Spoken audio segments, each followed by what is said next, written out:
Vamos abrir, irmãos, a palavra de Deus em Hebreus capítulo 10.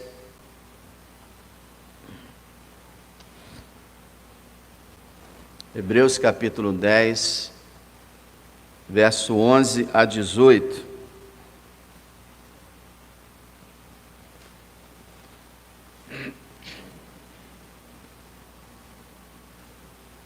Deus abençoe também a viagem da Andréia.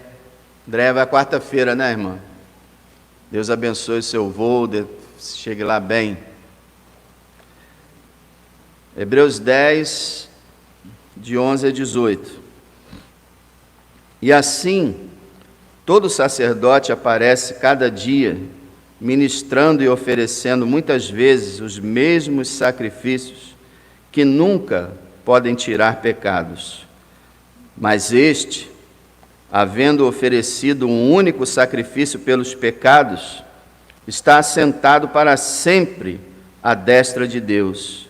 Daqui em diante, esperando até que os seus inimigos sejam postos por estrado de seus pés. Porque com um só sacrifício, ou uma só oferta, aperfeiçoou para sempre os que são santificados. E também o Espírito Santo nos testifica, porque depois de haver dito, este é o concerto que farei com eles depois daqueles dias, diz o Senhor, porei as minhas leis em seu coração e as escreverei em seus entendimentos. Acrescenta, e jamais me lembrarei de seus pecados e de suas iniquidades. Ora, onde há remissão destes, não há mais oferta pelo pecado. A palavra oblação é o mesmo que oferta, ou sacrifício.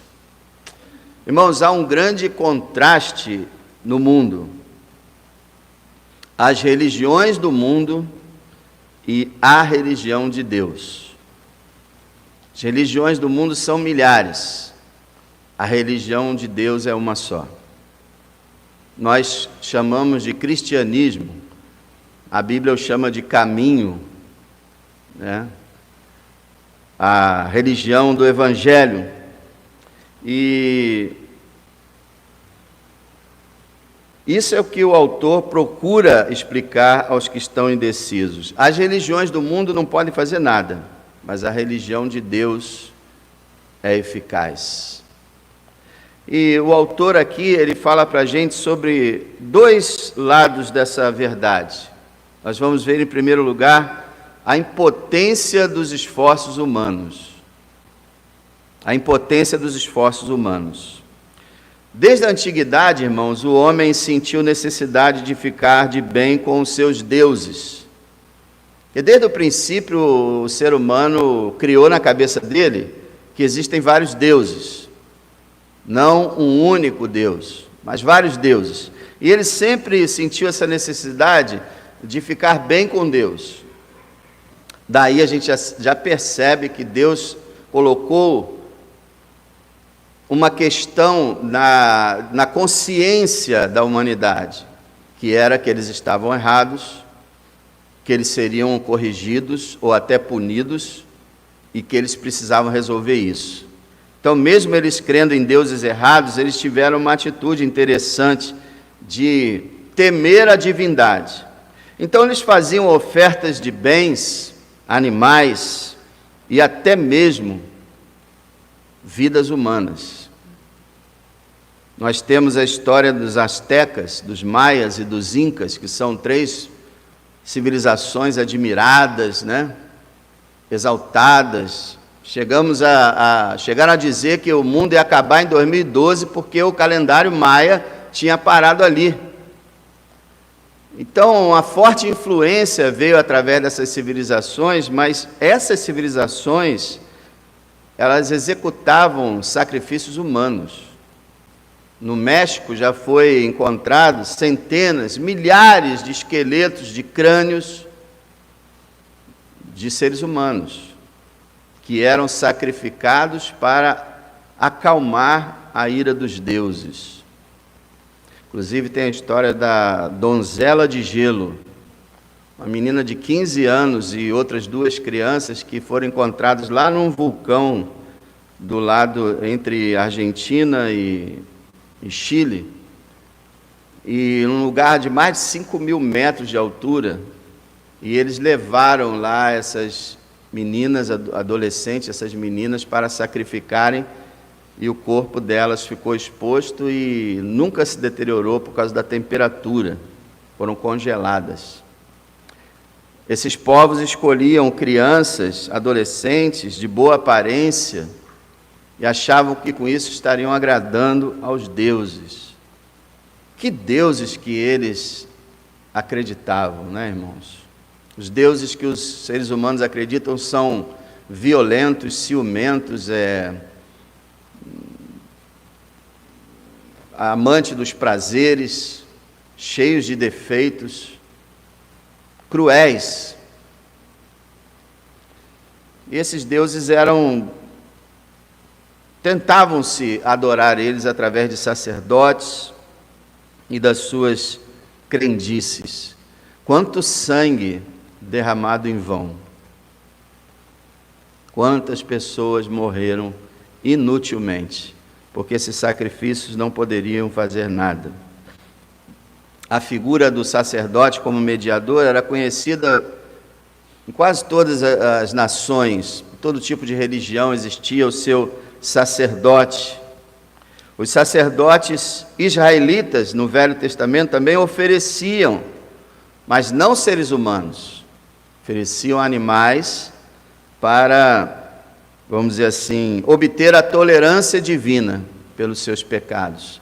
Mas a ideia sempre teve na mente do ser humano, e até mesmo foi propagada de Deus para o ser humano, de que algo estava errado, o ser humano era pecador, e ele não tinha como pagar pelos seus pecados, então alguém tinha que pagar.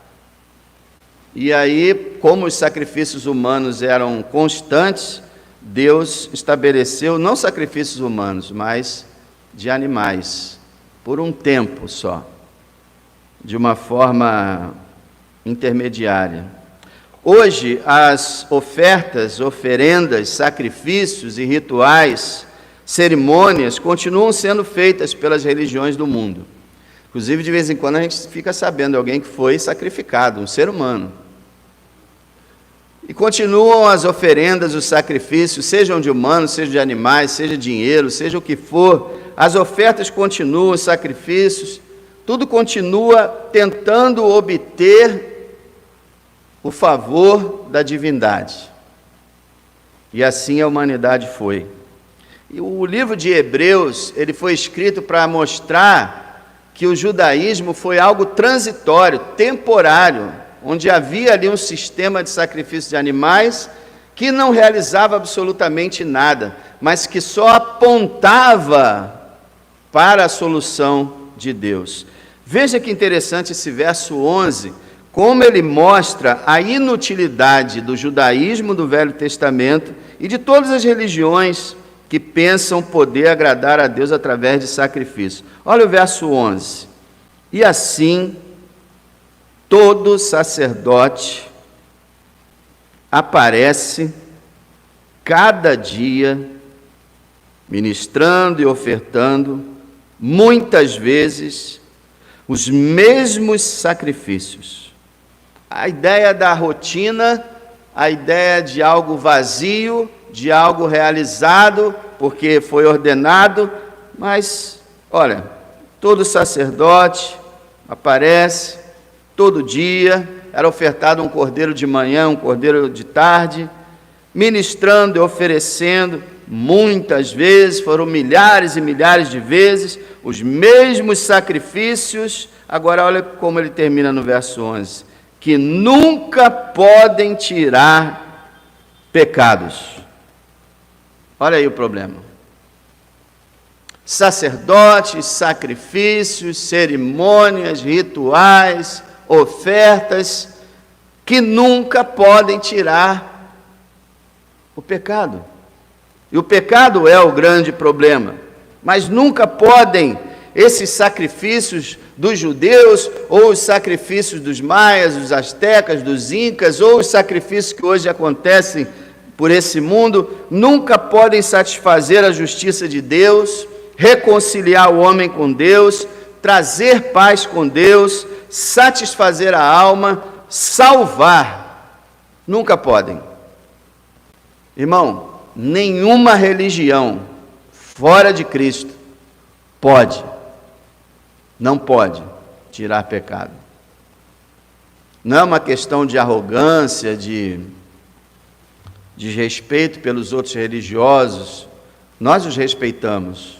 Não respeitamos as religiões, mas respeitamos a vida de cada um. Porque essas religiões, elas são biblicamente heresias, são falsas religiões, são invenções que fazem as pessoas se desviar da verdadeira salvação. Então não temos essa afinidade com falsas religiões, mas respeitamos as pessoas. Agora, tudo que elas fazem, não podem fazer absolutamente nada. A constante prática das religiões não resolve, nada pode fazer, nada solucionam, nunca. Nunca. Eu poderia falar uma lista de cerimônias e rituais que é feito, não só pelas religiões mais sombrias, mas pela religião oficial aí do mundo. Nada podem fazer. Nada podem fazer. Se fôssemos deixados aqui nessa situação, seríamos uma humanidade ministrando e oferecendo muitas vezes os mesmos sacrifícios, mas o nosso pecado jamais seria tirado. Jamais. Ponha isso na tua cabeça. E hoje está sendo divulgado que as religiões, elas podem te ajudar e as religiões te levam a Deus. Não é verdade. Elas nada podem fazer por você. Olha só, estamos no capítulo 10, veja o verso 4. Verso 4 do capítulo 10. Porque é impossível que o sangue dos touros e dos bodes tire pecados.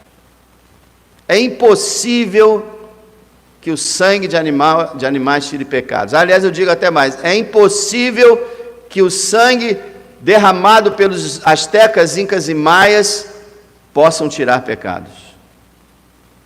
Só teve um sangue que foi derramado e foi eficaz para o perdão dos pecados. É muito interessante como o autor de Hebreus, ele usa aquela mesma ideia do apóstolo Paulo em Efésios, em Tito, em tantos lugares, de falar sobre a crise humana, e aí depois no verso 12, mas este... Aí começa a vitória. Falamos da impotência dos esforços humanos. Nenhuma religião pode salvar o homem. Agora vamos falar da onipotência do esforço divino. O homem se esforçou para se salvar. Nada. Agora Deus se esforçou para nos salvar. E agora nós vamos ver. Veja, os sacerdotes ministrando, aí vem o verso 12 nos falando, mas este sumo sacerdote, nosso Senhor e Salvador Jesus Cristo, com ele foi diferente. Se você não acha isso lindo, eu acho Hebreus lindo. Milhares de sacerdotes trabalharam durante milhares de anos da história do Velho Testamento. Ninguém pôde fazer nada. Os animais eram ofertados apenas como uma forma de Deus adiar o pagamento pelo pecado que seria através do nosso Salvador. Mas isso é lindo. Milhares de sacerdotes nascendo, servindo, morrendo, nascendo, servindo, morrendo. Anás, Caifás, nós lembramos dele. Nenhum deles pôde fazer nada. Mas este grande e perfeito sumo sacerdote, com ele foi diferente. Olha lá. Jesus Cristo ofereceu apenas um sacrifício suficiente para perdoar todos os pecados. Isso é uma boa nova que muita gente não dá valor. Muita gente não entende a preciosidade disso. Nós falamos aqui de milhares e milhares de sacrifícios e eles não fizeram nada. um só sacrifício. E ele faz tudo. Veja o verso 12. Mas este, Jesus, havendo oferecido um único sacrifício pelos pecados. Olha o verso 10. Na qual vontade temos sido santificados pela oferta do corpo de Jesus Cristo, feita uma vez. Veja o verso 17. Verso 18. Ora, onde há remissão destes, não há mais oferta pelo pecado. Quer dizer, o pagamento pelo pecado foi feito, não precisa mais de oferta para o pecado. E o verso 17, Deus fala, jamais me lembrarei de seus pecados e de suas iniquidades. Por quê? Porque o Filho dele pagou. Ele pode dizer agora, não me lembro mais dos seus pecados, porque o Filho dele pagou com uma só oferta. Nós comemoramos na Páscoa a morte bendita do nosso Salvador, que foi o meio de salvar qualquer ser humano na terra. Havendo oferecido-se, como o Cordeiro de Deus que tira o pecado do mundo, essa frase, nunca podem tirar pecados, é cancelada quando Cristo pode tirar pecados. Eles não podem tirar, mas Cristo pode tirar pecados. Então ele termina a sua obra na terra. Olha o verso 12, na segunda parte. Estando assentado para sempre à destra de Deus. Cristo foi exaltado à destra de Deus. Se vocês se lembram, ele morreu, ele ressuscitou, ele foi assunto ao céu, e a gente vai comemorar isso quinta-feira. Quinta-feira, agora, é o dia da ascensão de Cristo. Lembra que eu falei que ele ficou entre os discípulos por muito tempo? Lembra quando foi a Páscoa? Tem tempo a beça, né?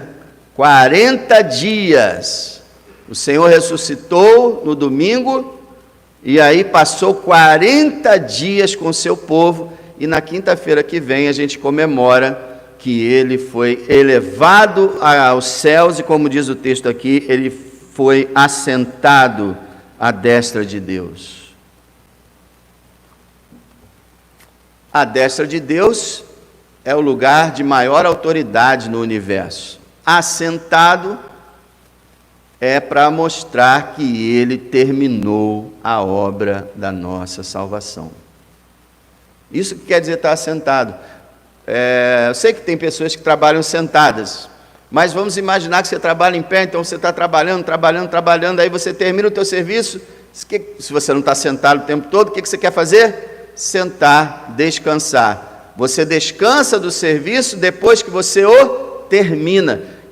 Deus descansou da criação depois de terminá-la, e agora o Filho descansa assentado à destra do Pai.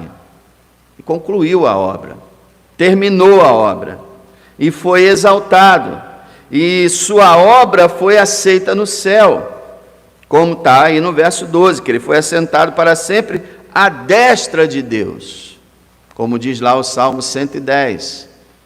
Quando Jesus entra no céu, o Pai, assentado no trono, o chama e fala, assenta-te aqui à minha direita, até que eu ponha os teus inimigos por estrado de teus pés.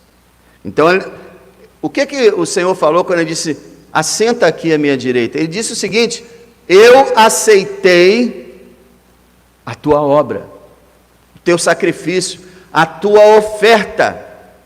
Portanto, agora as pessoas podem realmente ser perdoadas, porque o Filho de Deus fez uma oferta que foi agradável ao Pai. Olha que coisa linda e perfeita. A obra do Senhor foi completa. O Pai confirmou e apoiou a sua obra. E você vê no capítulo 1 desse livro, abra aí se você puder no capítulo 1, verso 3, onde está sendo falado sobre a divindade de Cristo. Hebreus 1, 3. Falando de Cristo, ele diz, o qual sendo o resplendor da sua glória e a expressa imagem da sua pessoa, e sustentando todas as coisas pela palavra do seu poder, havendo feito, agora olha só, havendo feito por si mesmo a purificação dos nossos pecados, assentou-se à destra da majestade nas alturas. Esse texto é claro, né? Havendo ele feito a purificação dos nossos pecados, assentou-se. Isso é, ele completou a obra, realizou a obra e assentou-se no lugar de maior autoridade, de maior poder no universo, que é à direita de Deus. Meus amados, não tem nenhum ser humano à direita de Deus hoje, senão Jesus Cristo. Deus, o nosso Pai, não aceitou oferta, obra ou religião alguma da humanidade, senão Jesus Cristo, o seu sacrifício e a sua ressurreição. E com um só sacrifício, ele completa essa obra maravilhosa e ele conquista para nós uma vitória completa. Veja o capítulo 10 de novo, capítulo 10, verso 13. Olha o que está dizendo assim: daqui em diante, esperando até que os seus inimigos sejam postos por escabelo dos seus pés. Até que seus inimigos sejam postos por estrado dos seus pés. Quer dizer, é só uma questão de tempo. Tanto que o texto diz, daqui em diante, esperando. Lembra quando Deus, o Pai, falou para ele: senta aqui até que os teus inimigos sejam postos por estrado de seus pés? Então ele está só esperando isso, para ele retornar. Mas a vitória do povo de Deus já está completada. E com uma oferta só, ele transformou completamente os pecadores que creem nele. Veja só o verso 14. Porque com uma só oferta aperfeiçoou para sempre os que são santificados. Ele fala aqui que o sacrifício de Cristo nos santificou, nos separou para a salvação e nos aperfeiçoou. Hoje nós já somos vistos como perfeitos aos olhos de Deus por causa do sacrifício de Cristo. Nós fomos justificados. Cristo nos fez perfeitos, apesar de não sermos, né? Apesar de não sermos, ainda somos pecadores, mas pelo sacrifício de Cristo fomos aperfeiçoados, fomos santificados, ele diz. No verso 10 também, ele fala assim: na qual vontade temos sido santificados pela oferta do corpo de Jesus Cristo feita uma vez. Essa oferta de Cristo nos santificou, nos separou para Ele e nos deu uma nova natureza, purificou-nos dos nossos pecados, de forma que hoje nós não desejamos viver em pecado. Não que nós não tenhamos pecado, todo ser humano é pecador, mas não queremos mais viver para o pecado, porque o Senhor colocou um princípio de purificação na nossa vida. Então, meus amados, o que a Bíblia nos ensina é isso.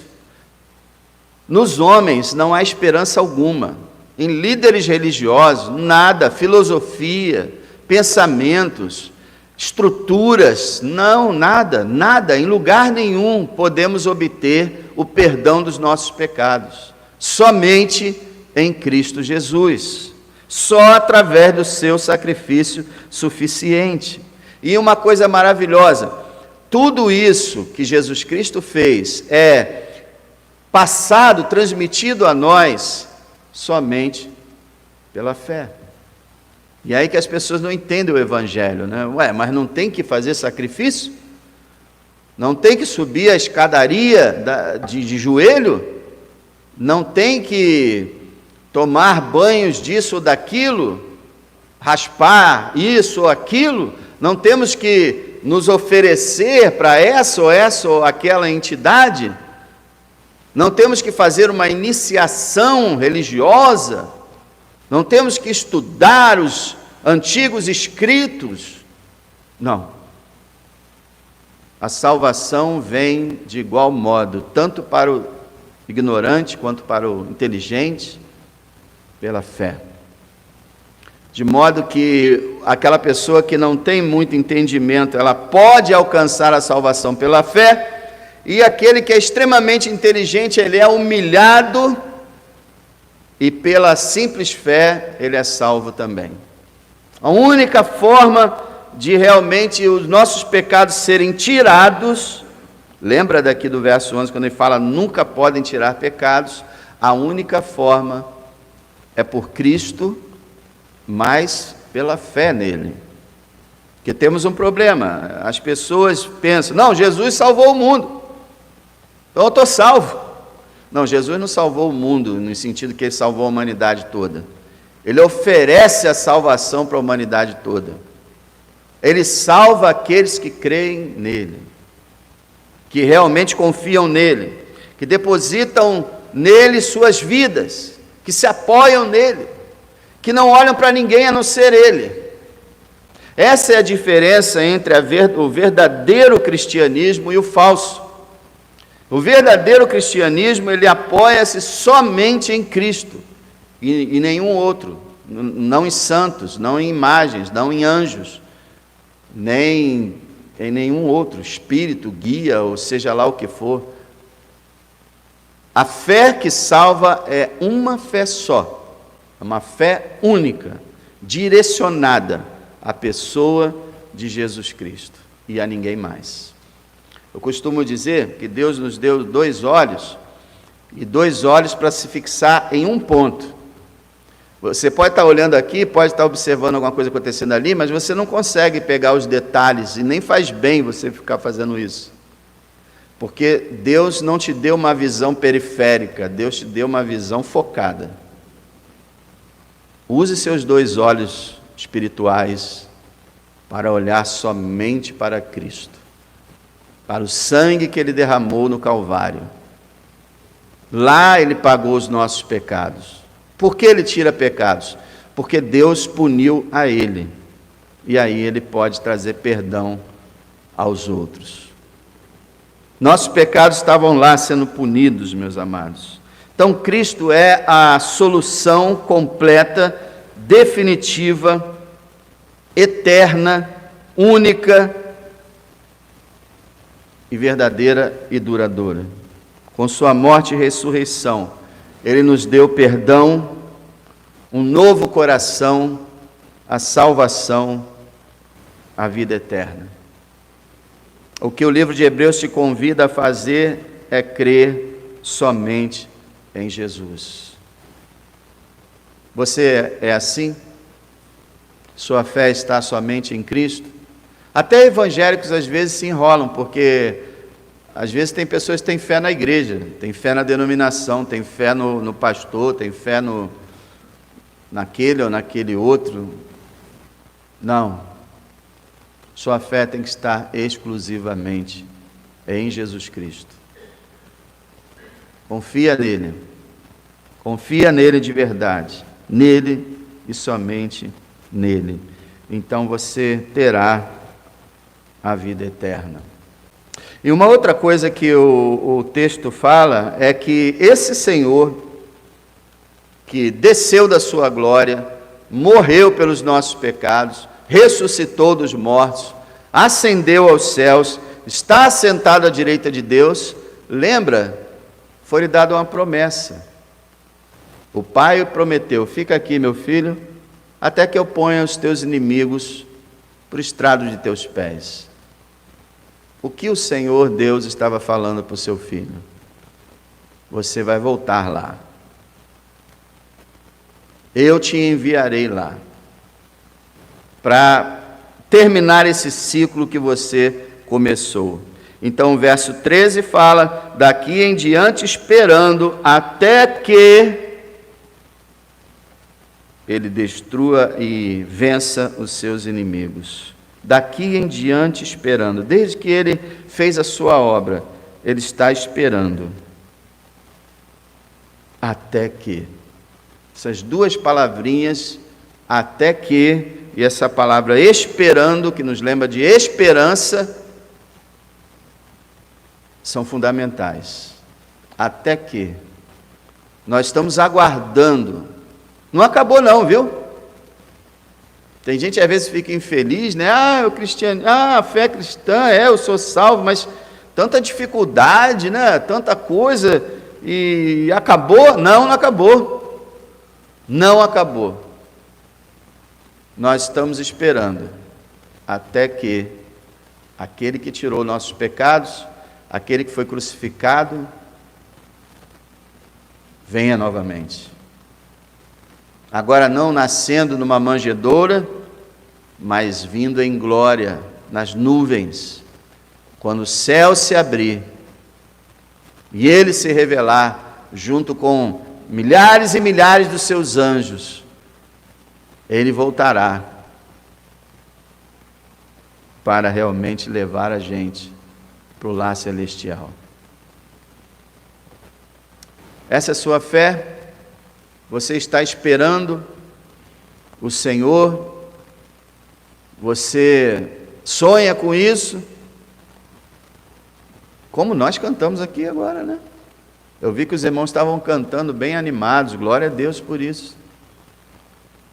Esse assunto foi o que eu falei quarta-feira, que ninguém estava aqui, a não ser 8 amados. Se juntar, tirasse a minha família, ficava 4 irmãos. Eu estava falando aqui, a principal alegria do cristão, a principal motivação do cristão é a glória, o retorno do Senhor, a ressurreição dos mortos, a segunda vinda, o momento em que nós todos estaremos juntos. Nós todos. De vez em quando eu penso nos mortos, os nossos irmãos que partiram, e a gente cantou sobre isso. Rever amigos que um dia em Cristo foram feitos meus irmãos. Essa tristeza vai acabar, irmão. Nossos queridos irmãos que não estão mais entre nós, um dia estaremos com eles. Um dia nos reuniremos, toda a igreja estará unida no dia do retorno do nosso Salvador. Falta só um pouquinho, irmão. Eu mesmo já estou com o pé lá. Estou chegando perto. Quando eu comecei, eu tinha 24. Já estou chegando perto. Aliás, eu queria agradecer a Deus. Hoje, pela graça de Deus, estou completando 41 anos que eu comecei a namorar minha esposa. 25 de maio de 1984. 41 anos. E até hoje é uma alegria para o meu coração. Glória a Deus. Que você também chegue aí. Que você fique muitos e muitos e muitos anos com teu marido, com tua esposa, servindo o Senhor. Não tem coisa melhor, meus irmãos. Nosso Salvador tirou os nossos pecados. Nossa consciência está limpa. Tudo o que fizemos, fazemos ou faremos de errado nesse mundo, infelizmente, já foi pago pelo nosso Salvador, foi perdoado. Todos os pecados foram perdoados. Às vezes alguém diz assim: não, pastor, mas não é assim não, só parcialmente nós fomos perdoados. Não é isso que o Evangelho ensina. O Evangelho não ensina que o Senhor Jesus Cristo levou na cruz metade dos nossos pecados, ou os nossos pecados mais leves. Não. Só existem 2 seres humanos na terra: os que tiveram os pecados todos perdoados e os que não têm nenhum pecado perdoado. Só tem esse tipo. Deus ou perdoa completamente por meio de Cristo, ou não perdoa pecado algum. Que tipo de pessoa você é? Você crê que seus pecados foram perdoados, ou você ainda está tentando fazer por onde, de alguma forma, Deus continuar perdoando os teus pecados por causa das tuas boas obras? Não é assim que funciona, é pela graça, é pela fé, é de uma vez. Põe a sua fé no Senhor Jesus Cristo hoje e receberás a vida eterna hoje. É o que a Bíblia diz. Crê no Senhor Jesus Cristo e terás a vida eterna. Meu amado, que você possa estar bem firmado que nenhum caminho serve, senão o caminho da vida, o caminho Jesus Cristo.